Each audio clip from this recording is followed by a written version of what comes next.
This is the Farm Monitor. For over 50 years, your source for agribusiness news and features from around the Southeast and across the country, focusing on one of the nation's top industries, agriculture. The Farm Monitor is produced by one of the largest general farm organizations, the Georgia Farm Bureau.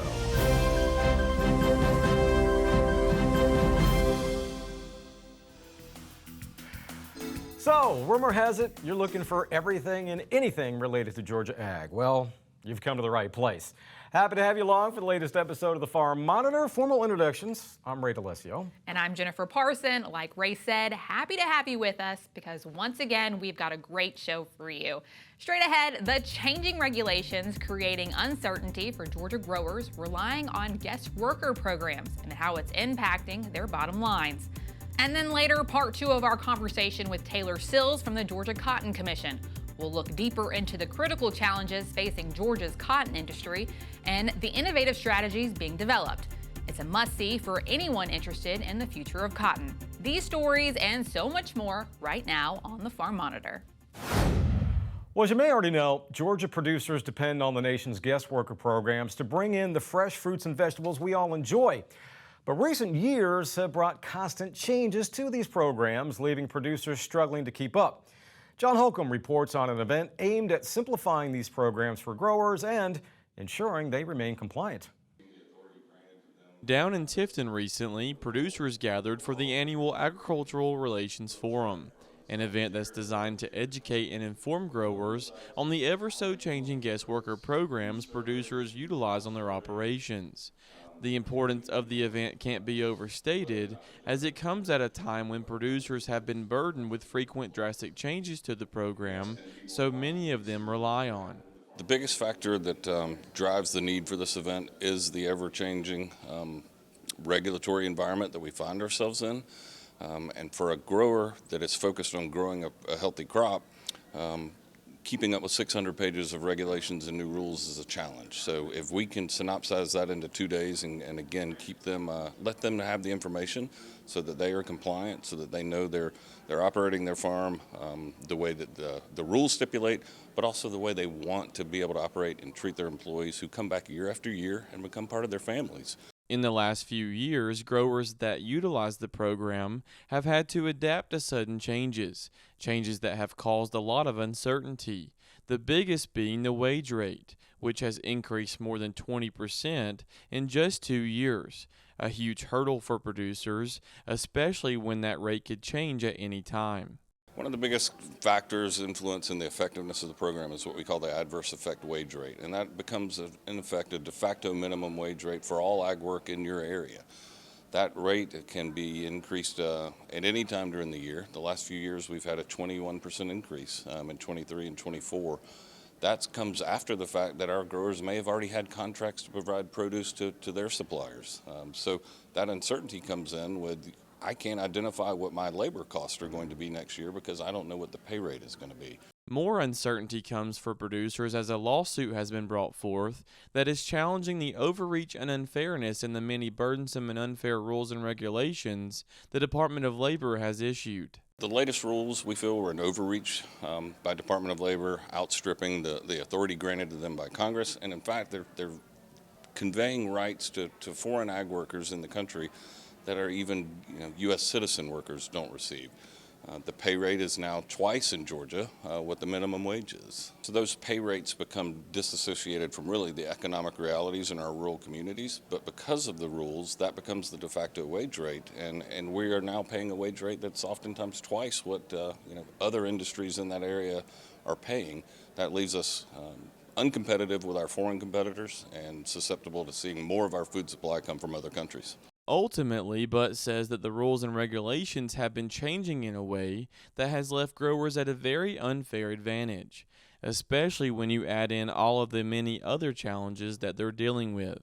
We find ourselves at the intersection of trade policy and labor policy that is leaving our growers uncompetitive or at a competitive disadvantage to foreign competitors. For food security, we've got to make sure that American growers have a future and that growing fruits and vegetables in the U.S. is sustainable. Reporting in Tifton for the Farm Monitor, I'm John Holcomb. Every so often, Georgia Farm Bureau and its board members step out of the boardroom for a unique experience in the field to connect, bond, and visit various farms and agricultural operations across the state. But this year, the group took a different approach. As Damon Jones shows us, instead of visiting a farm, they toured a state-of-the-art facility on the campus of the University of Georgia. Widely regarded as one of the premier colleges for agriculture in America, the University of Georgia prides itself in keeping up to date with the latest research and technology within the industry.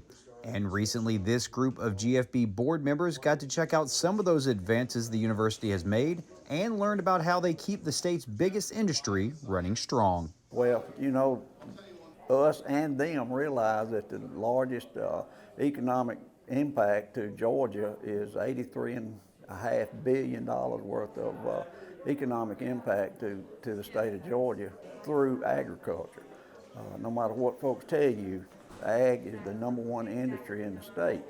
So therefore, all the research and the dedicated people that work at the university, it is very, very important to our farmers who actually grow chickens, cows, hogs, and turn dirt for the crops that we grow. One of the highlights of the trip was a stop here at the new Poultry Science Building, a $54 million facility that houses state-of-the-art laboratories, classrooms, and meeting spaces, all dedicated to the #1 commodity in Georgia. It is providing some of the most cutting-edge lab space and teaching space to help us really advance what we do on the research side, as well as teaching that next generation of leaders that can step into our poultry industry, which is the biggest part of our #1 industry, agriculture. You know, the poultry industry is so big in this area, in the state of Georgia. We definitely welcome the research they're doing, not only on the research side, but we need it in the production side for the state of Georgia to keep being the #1 industry with poultry, help leading that. So definitely an awesome facility. The group also got a tour of the Center for Animal and Dairy Science, where they got an update on everything from meat processing to groundbreaking research on regenerative medicine. It's a diverse learning experience that will help serve both these ag leaders and, in turn, the entire industry in the future. Well, we need to know, and we represent the farmers in the state.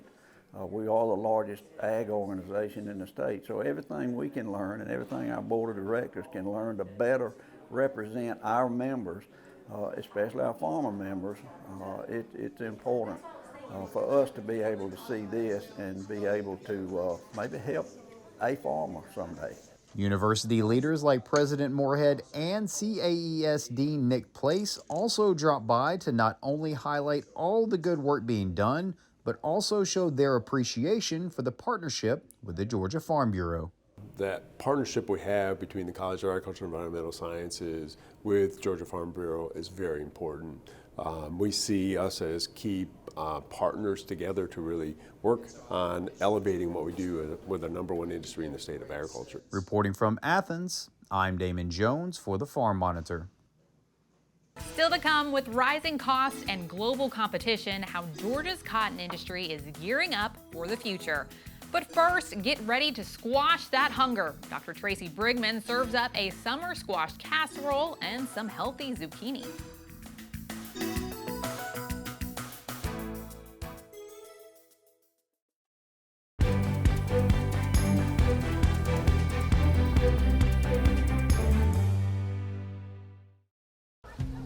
I shop at the farmers market every Saturday because I love seeing the actual people behind what I'm buying. Whether I have fresh vegetables or local honey on my list, UGA's College of Agricultural and Environmental Sciences has taught me so much about safe and sustainable food systems and the many benefits of purchasing from Georgia farmers and producers. Back home, my grandmother had a garden, and I really wanted to keep growing my own herbs and veggies when I moved here to the city. Being in this small space made the idea seem almost impossible of gardening. After searching online, I found some pretty cool resources from UGA Cooperative Extension on gardening and containers.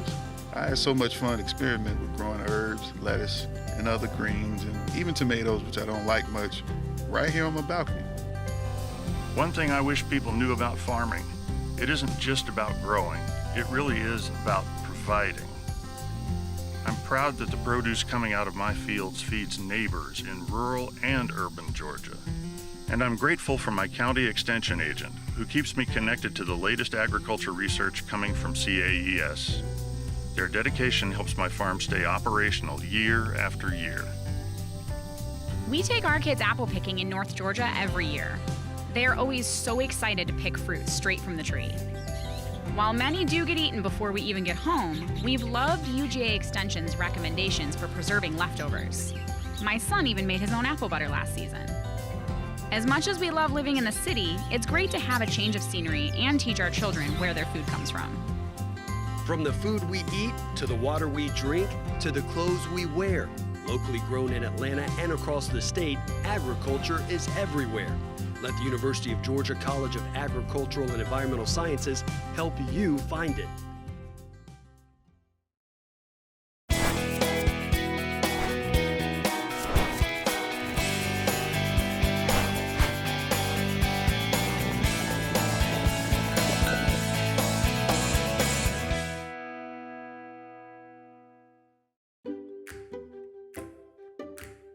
Good to see you again. Good to see you, Tracy. Of course, Dr. Tracy Brigman here at UGA, the lady with so many titles. I guess best one would be registered dietitian. That's right. That? Okay. That's right. But yes, we are doing summer squash. We are correct? doing Okay. summer squash. So we're going to start with a traditional squash casserole.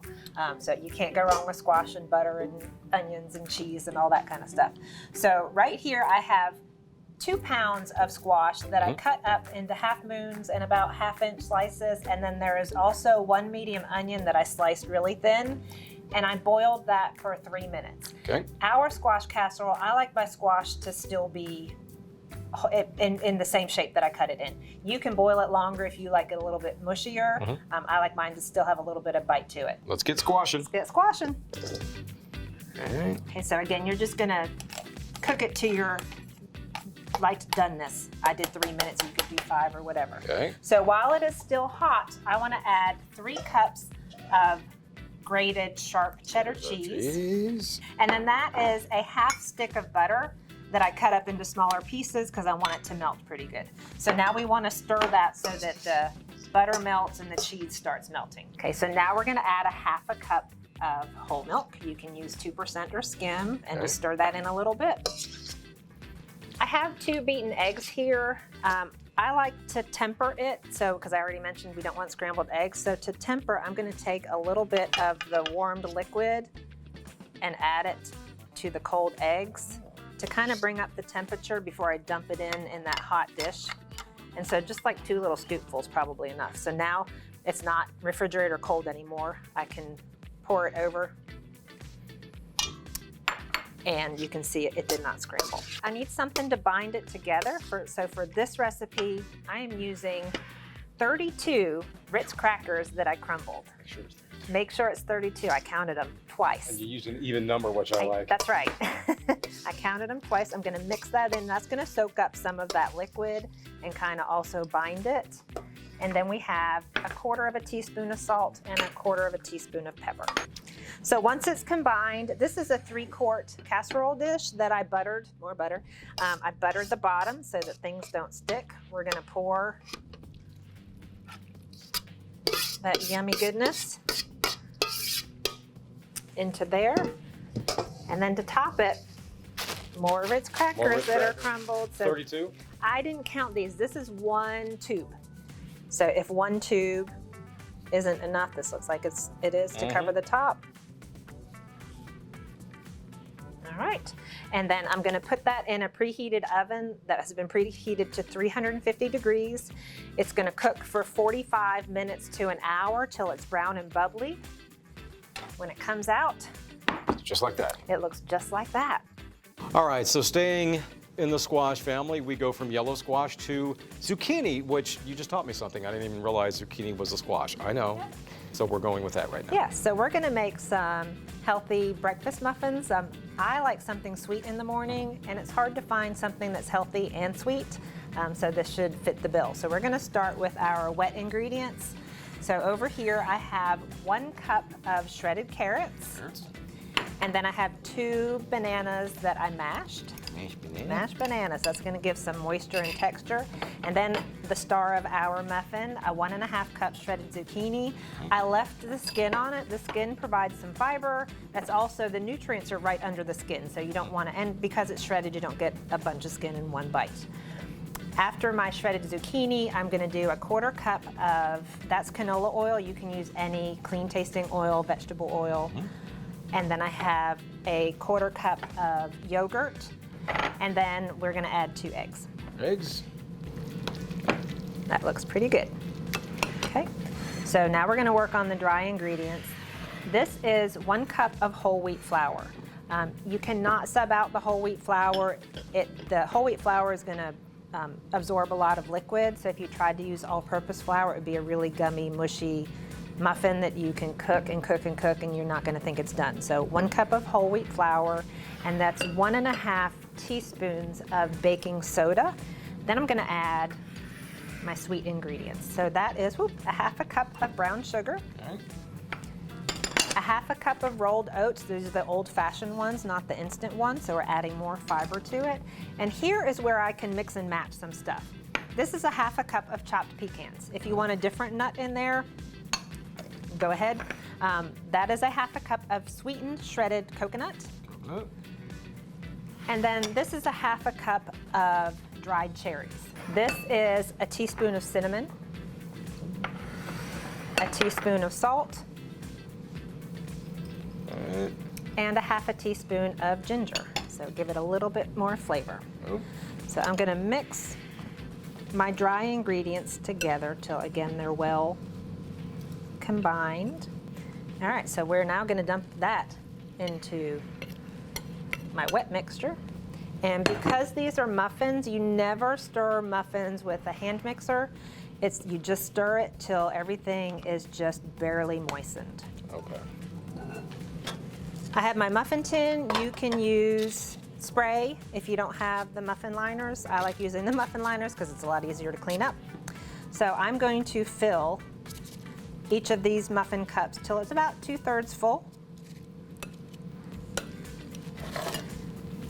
Once I have my muffin tin filled, each of them 2/3 filled, I'm going to put it in the oven that was preheated to 375 degrees Fahrenheit, and they're going to cook for 18 to 22 minutes. There you have it. 2 quick, easy recipes that you could also do at home, and you can find these recipes by logging on to farm-monitor.com, going to the very top, the recipe section. And again, very, very easy, probably maybe a half hour for both of them if you want to come. Good. Yeah. Well, Tracy, as always, thank you so much. Thank you for watching, and enjoy your summer squash.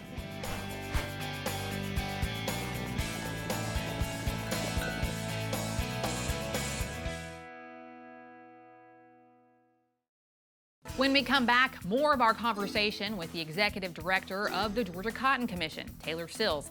Is the cotton industry on the verge of a radical shift? And how is Georgia leading the way?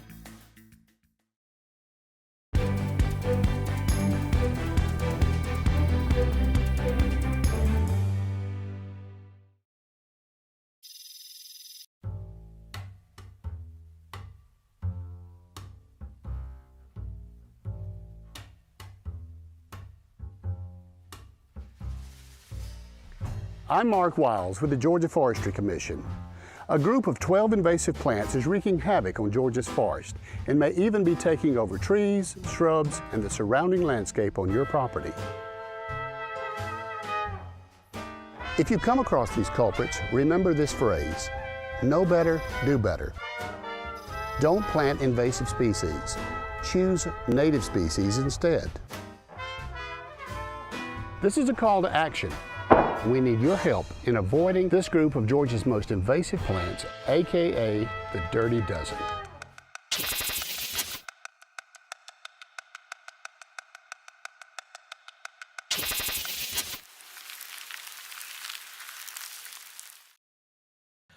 Finally this week, part 2 of Kenny Burgamy's conversation with Georgia Cotton Commission Executive Director Taylor Sills. In this report, Sills discusses what he feels is the future of cotton, while also touching on strategies for rising costs and the role of research and development.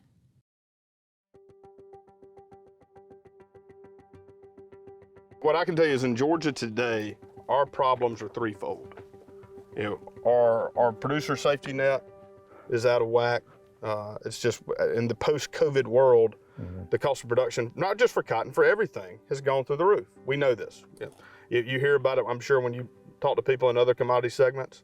You hear it from the producers on your board. That's part of it. We've got production challenges. Cost of production is really, really high. We've got demand problems like what you and I have already talked about. And I think over the next coming years, you're going to see a radical shift in the posture of the cotton industry. I can sense it coming now to find a way for our industry to come together to attack polyester, to attack our foreign competitors, namely Brazil and Australia. In the same time period that China's put 35 million more bales of polyester on the market, Brazil's putting about 7.5 million more bales of cotton on in that 5-year stretch. Government working with any commodity, USDA, how does that help you? Are there hurdles because of that? I mean, there's always political hurdles. I'm not a lobbyist. I'm not going to talk to that, but I can see those in the countryside. It's something that Farm Bureau has been talking about for a long time. The rural population is getting smaller. We have less and less rural members of Congress. That definitely plays a role. I mean, if you see the way our congressional districts and representation in Georgia and across the Cotton Belt have changed over the last couple of years, that plays a big role in it, without question. What role does research and development play? I've been to Cotton Inc. up in North Carolina. I've seen the work that they do there. They have incredible scientists that are involved.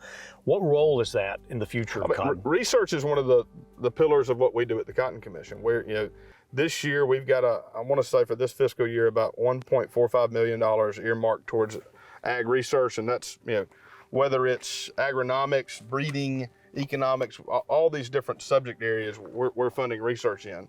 And our research is targeted towards finding a way for a farmer to make $1, save $1, or prove that sustainability story that we've been telling. All right, I want to talk about you. So what does a day in the life of the person who's head of the Cotton Commission in Georgia, what does it look like? Well, that's what I like about it, Kenny, because my day is not the same ever. I get to spend a lot of time out in the field. My producers that I've been so lucky to work for over these last 7 years now. I still get associated with being a Farm Bureau employee. I've worked at the Cotton Commission longer than I ever worked at Farm Bureau. I'm on the road a lot, spend a lot of time out in the field. I'm in the office some. I tell people they ask where my office is. I tell them it's in a white Ford Explorer. But I'm spending a lot of time with producers. I'm spending a lot of time with our UGA people. I'm spending some time representing Georgia with different industry groups. I'm spending time with stakeholders and telling the message of what our people are up to here in the state. How we are. Georgia's kind of the cutting edge for cotton producers here in Georgia. We've got a very progressive group of growers that is not afraid to push the needle on what they do. And we're investing in sustainability and things like that are helping drive the industry forward here in the United States. And I'm proud to work for them. Taylor, thanks so much. Learned a lot today. Appreciate the information.